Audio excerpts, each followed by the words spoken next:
matondo mingi na banengwa na batata bakambi ya mangomba ya ba autochtone ya ba traditionnel ya bangunza ya bambe violon na kombo ya confession religieuse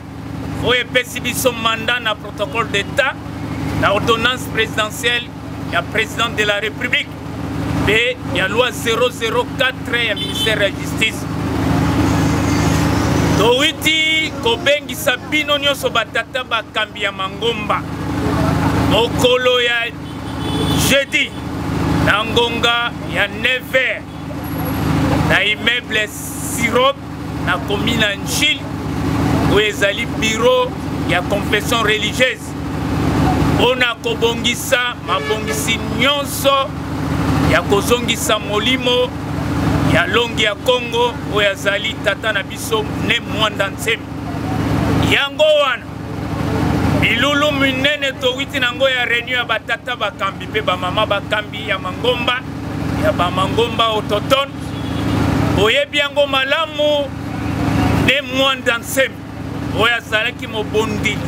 oyo azalaki mobundi oyo azalaki longi ya Congo asilaki kotika biso bongo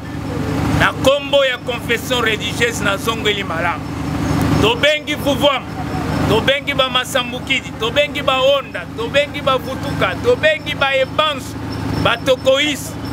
bakambi wana nyonso mokolo ya jeudi ba messager ba ebansu na tangi na ona tangi te batata bakambi otinda ba délégué te mebino moko mokolo ya jeudi oyo na ngonga ya 9h30 na immeuble Sirop na commune ya Njili avenue Kamina numéro 20 tokozala na réunion munene po tozwa mise en place tozwa art ya kozongisa ne Mwanda Ntsemi na maboko ya tata mokeli nde ebengisi biso nyonso mokolo ya jeudi moko na moko azanga te na bopesami ya programme mananka ti mokolo ya vendredi bokozwa programme nyonso tokopesa bino ndenge corps ekotambola na Congo central ekozonga Kinshasa ekozala na palais du peuple ekobima na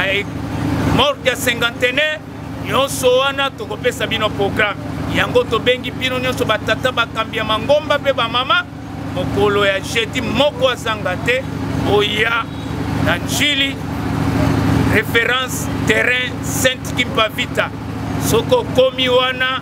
bakoyamba yo pote topesa bino programme ya longi ya Congo matondo mingi tata mokeli azala na bino na kombo Mbulusi Kimbangu na kombo ya Kimpavita na kombo ya balongo nyonso pe ya mfumu mpadi tolobi ingeta